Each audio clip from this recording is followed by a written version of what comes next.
We have commentators laughing at this. Washington has done that incredibly well so far. Reese missed the first one, still with it blocked. They realized that they were laughing and then quickly stopped themselves like, oh, I can't laugh. I'm live right now. I can't laugh. I'm live right now. Let me let me get real serious. Another episode in what can only be called the most perplexing endorsement arrangement in recent memory is being watched by the basketball community. Commentators are grabbing for the mute button instead of the replay button as Angel Reese keeps releasing highlight reels.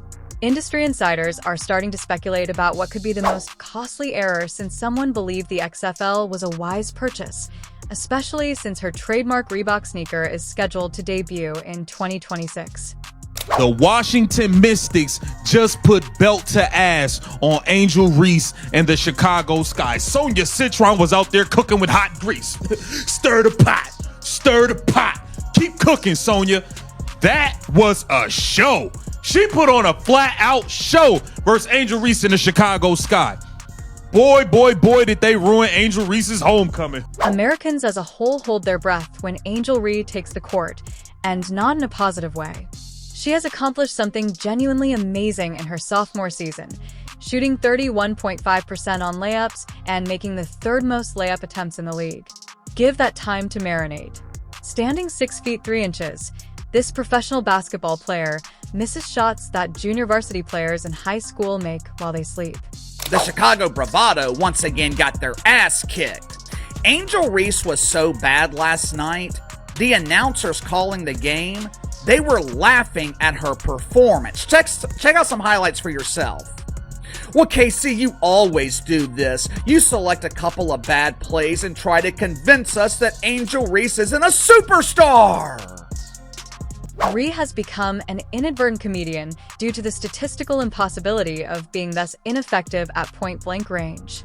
She missed 4 straight putback attempts in 12 seconds during one particularly famous stretch against the New York Liberty, 2 of which were blocked.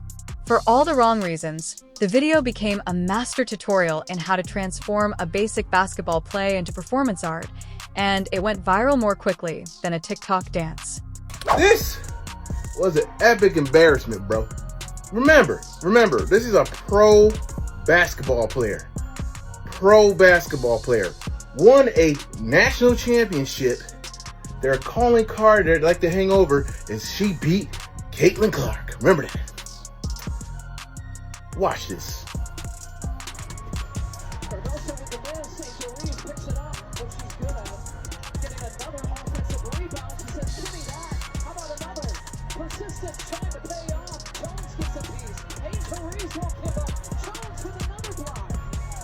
Are you serious, guys? This season, she has a solid field goal percentage of 44.4%, which seems amazing until you consider that the majority of her shots are from just under the basket. In contrast, layup conversion rates for professional basketball players are usually close to 70 to 80%. Somehow, Reese has been able to make the most basic basketball shot into a coin toss. Spin cycle, the Angel Reese, face up. Oh, here we go. Oh, snap, cook up, crossover. Crossover right to the rack, and but we got our own rebound. Beautiful. We got our own offensive rebound. Here we go again. A little bit of travel action in there. And we missed another. But don't worry, we grabbed our second rebound. Let me just posture up real quick. Talk my ish. You can't guard me. Point forward, Angel Reese. The response from those who are hired to make every play sound exciting is the clearest sign of how troublesome Reese's shooting has been. Commentators for the NBA and WNBA are skilled experts who can make a standard free throw sound like the shot that's heard all across the world. However, these same commentators struggle to remain calm when Angel Reese gets close to the basket. With her dominant performances in June, she earned her All-Star selection. But these aren't just a couple of bad plays. These aren't bloopers. These aren't rare moments. This is the norm. The same thing happened last week when the Chicago Bravado got their ass kicked by the Minnesota Lynx. I don't have to convince you that Angel Reese has no impact on winning. Just look at her record. Look at her resume in the WNBA. Subscribe if you're enjoying it. One commentator was heard laughing loudly on the air during a recent game after seeing yet another bizarre mistake on what should have been a simple layup. The unexpected miss doesn't come with this kind of mild teasing. This is the sound of confusion and professional disappointment. You've passed a boundary that most athletes never even come close to when those whose job it is to promote the thrill of the game begin to laugh at your attempts to play it. Social media content has become a cottage business due to the viral nature of these moments. Millions of people have seen compilation movies of her missed layups, with admirers highlighting the dramatic quality of each miss with slow motion effects and circus music. Viral celebrity like this doesn't increase shoe sales. It is the type of thing that causes marketing professionals to reevaluate their life decisions. Inside, and Washington has done that incredibly well so far. Reese missed the first one, still with it, blocked. We go through All-Star break, we come back, 9 turnovers. We sit out with a back injury, we come back, can't make a fundamentally sound layup. Maybe they rushed you back from injury. Tyler Marsh, did you rush her back from injury? Tyler Marsh, I'm looking at... The Chicago Sky's remarkable failure to win basketball games magnifies Angel Reese's troubles, even though individual performance issues may be disregarded if they happened on a successful team. The Sky, who are currently at 721, have combined Reese's shooting difficulties with a team effort that would make a recreational league blush. The team is currently on a losing skid of 8 games. The fact that they have lost all 5 games without Ree because of her recent back ailment is maybe the most telling. This leads to an intriguing conundrum. Despite her inability to win, the team somehow became much worse without her. It's similar to witnessing someone standing in a burning house and whining about a malfunctioning air conditioner. I'm no expert in math, but it looks like Angel Reese wins 1 out of every 3 games. If I remember correctly, Angel Reese has beaten a team with a winning record once this season. So you tell me how Angel Reese impacts winning. Despite his best efforts to portray the situation in a positive light, Coach Tyler Marsh has been unable to cover up the underlying problem. The player who consistently contributes content for blooper reels is the cornerstone of the Sky's identity. Your hopes of winning a title tend to change when your best player's most memorable moments feature missed shots that would test the skills of a middle school student wearing a blindfold. Angel Reese was chosen by Reebok to represent their basketball comeback. Under Shaquille O'Neal's direction, the firm signed Ree as their first big basketball player and promised to release her signature shoe in 2026. This appeared to be a fair risk on paper. Although the player is young, has a big social media following, and has room to improve, reality has a way of making paper tactics look like origami failures. Todd Krinsky, the CEO of Reebok, has openly likened Ree to great athletes like Allen Iverson and Shaquille O'Neal, implying that she possesses the same capacity to transform culture. When you take into account that both O'Neal and Iverson were, good basketball players, the comparison becomes more tragic than inspirational. Industry watchers are starting to wonder if Reebok really knew what they were getting into. You're not just buying an athlete's current performance when you sign them to represent your brand. You're placing a wager on their course. That trajectory in Reese's case seems to be a straight line toward the bottom of the rim, with an unavoidable bounce into the stance coming next. Who I went to school with. I'm not gonna follow people who are not friends of mine, but acquaintances, right? Again, you don't have to. I'm not gonna do that to you. But again, sometimes I'd be looking at their page and bro, you were fucking lucky, cause I was about to. I wanted to unfollow you so fucking bad, but again, I'm not no celeb, so I ain't gonna do it. But I low-key be plotting on niggas to unfollow me, just so I could be like, bitch! I don't even fuck with you like that. For real, for real. And a lot of times I be wanting to unfollow people because a lot of people don't even really post on social media. Reese's current back ailment, which has kept her out of several games, has been perhaps the most forgiving development in this ongoing basketball tragedy. Reese's absence has offered a little break from the weekly highlight reel of basic basketball mistakes, even though injuries are never something to rejoice about. For all parties involved, the injury has come at a particularly fortunate time. It happened at a time when social media was at its most saturated with viral footage of her missed layups, allowing the general basketball public to recuperate from the trauma of witnessing a professional athlete struggle with shots that the majority of fans could make. The marketing team at Reebok has been granted more time to come up with a way to market shoes that are linked to a person whose most memorable moments involve failing to make shots. Even more telling is the fact that the injury occurred during a game against the Indiana Fever, who are coached by Caitlin Clark, Reese's college rival who has successfully transitioned from collegiate to professional success. Viewers were spared what might have been the most unfair individual matchup since David and Goliath because of the absence. Goliath would have received a basketball if David had been blinded. She had a good game, 22 points, 13 rebounds, but she shot terribly. She got bailed out so many times, throwing up brick layups, getting phantom foul calls from the refs. She did make 10 of 11 free throws, so that is good. 6 of 16 from the floor is not good at all. 0 of 1 from 3. She was a minus 11. Listen, man, Kiki Area Fan got the better. The Angel Reese case offers an intriguing case study of how contemporary athlete endorsements may go horribly wrong from a financial standpoint. Reebok has spent a lot of money on a player whose on-court exploits subvert the whole idea of sports endorsements, which is that achievement inspires ambition. Because consumers aspire to be like successful athletes, traditional endorsement deals are successful. Because they aspire to be like Michael Jordan, they purchase his shoes. They want to channel championship enthusiasm, which is why they buy LeBron James apparel. What is the Angel Reese shoe marketing pitch exactly? Do you miss the layups made by your favorite NBA player? The business has made an effort to shift its focus to Reese's persona and social media presence, highlighting her unrepentant demeanor and cultural impact. This strategy might be effective for lifestyle firms, but it gets difficult if your primary product is basketball performance gear. Since the signature player constantly shows that basketball fundamentals are ostensibly optional, it's challenging to sell the concept that wearing these sneakers will improve your game.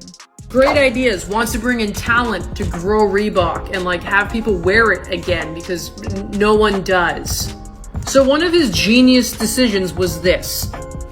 Fucking signing her, Angel Reese. If you don't know who she is the queen of fish out of water going after a rebound that she shot herself and can get in the net ever. She reminds me of a 3-year-old shooting on those little kids' nets and throwing the ball and just completely missing the mark. If Angel Reese had a supporting cast to make up for her shortcomings, her troubles might be easier to overlook. The Chicago Sky have instead put together a squad that appears to be intended to draw attention to her shortcomings rather than hide them. Reese's already dubious shot selection becomes much more troublesome when the squad is unable to generate simple scoring opportunities. This basketball soap opera is further complicated by the coaching situation.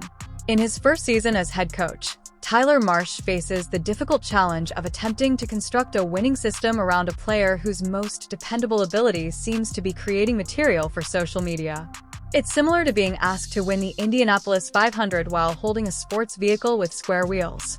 Most tellingly, despite their ongoing losses, the team's offensive efficiency has actually increased in certain metrics throughout Reese's injury absences. This implies that even while she contributes numerically in the form of rebounds, her presence may actually detract from the team's overall basketball performance. This type of statistical conundrum causes general managers to update their resume and coaches to seek for antacids. Tyler Marsh has this point forward thing on lock. Tyler Marsh has this Angel Reese point forward thing on lock. There we go, pushing the pace. Oh, yeah, Angel. It's okay. It's okay. Don't be mad. Don't be mad. Don't be mad.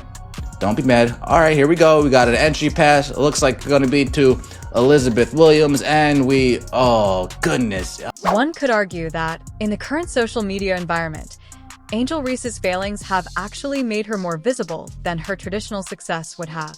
Millions of views are produced by her missed layups. Her dubious choices quickly turn into memes, and her general basketball bafflement gives sports commentators a ton of material. A paradoxical incentive system is thus produced, turning athletic ineptitude into a source of amusement. Ree is now the equivalent of a reality TV star in basketball, renowned for being renowned, independent of true ability or accomplishment. This is an intriguing but dangerous idea for a business like Reebok. Do you place a wager on someone who attracts attention, even if it's mostly unfavorable? The problem is that failure-based viral fame typically has a short lifespan. Endorsement deals and signature items that no one wants to be associated with are eventually left behind as audiences move on to the next source of inadvertent humor. It's the distinction between being worth remembering and being memorable. There's a dude on the internet who cracks me up. On TikTok, he's put together a load of Angel Reese clips, and it'll say Angel Reese part 36. And it goes, Angel Reese going up for another layup. She misses, bang! And I mean, dude, it's the funniest. And my whole thing is this, dude. She just seems as uncoordinated as a baby giraffe. Yeah, I mean, come on, man. Tension is evident as the anticipated 2026 release of Angel Reese's iconic shoe draws near. Reebok has already made significant investments in the marketing campaign, released sneak peeks, and created excitement for what they believe will be a moment that defines their culture. The issue is that culture defines itself, and the culture surrounding Angel Ree has come to represent confusion in basketball. Industry insiders are starting to discuss possible modifications to the launch plan. Given that the relationship between Ree and basketball brilliance is at best shaky, some speculate that Reebok may switch from a performance basketball model to a lifestyle shoe. Others ponder whether the debut should be postponed indefinitely in the hopes that time will somehow mend the damage caused by innumerable viral lowlight clips. The most gloomy analysts speculate that Reebok may be searching for a completely different exit option. Even while the corporation has made a public commitment to the collaboration, it is eventually impossible to ignore the commercial realities of linking your name to persistent athletic failure. Even the most patient investors eventually begin to raise awkward queries regarding return on investment. There has never been anything like the Angel Ree phenomena in contemporary sports marketing. A famous athlete whose characteristic move has stopped making automatic shots. When performance does not meet advertising, Reebok's bet on her potential has become a prime example of how sports sponsorships may boomerang. She is so bad that when Caitlin Clark and her were supposed to face off against each other the other week, the ticket sales went down from $100 to like $5 because Caitlin Clark got injured. She had a quad injury, so she wasn't playing. So guess what? No one wanted to go watch. And if you don't know Caitlin Clark, she's pretty much the GOAT of the WNBA and is the reason why people are watching. No one watches you, Angel Reese. No one watches you. The only thing that I enjoy watching is all the clips on TikTok of you just countlessly just missing every shot that you take. The concerns for Reebok get more pressing as the Chicago Sky continue their decline into basketball obscurity and Ree continues to offer inadvertent comic relief. How do you market failure-related shoes? When a performance isn't doing well, how do you market it? When a person's primary contribution is content for blooper compilations, how do you develop a brand around them? The 2026 launch date is rapidly approaching, and we get closer to what could be the most embarrassing shoe launch in sports history with each missed layup, every viral basketball blunder, and every defeat in the ongoing catastrophe of the Chicago Skies. Unless Angel Ree is able to change her game in a single day. Furthermore, considering her past performance, that seems as likely as her making her next wide-open layup. As a result, Reebok may find itself in the awkward position of endorsing a product that no one wants to be associated with success. The Angel Ree experiment may ultimately serve as a warning against sports endorsements in the era of social media. The individual who creates the most buzz is occasionally humming for the wrong reasons. Furthermore, no amount of marketing magic can turn a real athletic deficit into a profitable venture. Whether Reebok will reevaluate their investment is not the subject at hand. The most costly joke in basketball is whether they will do it before or after the launch.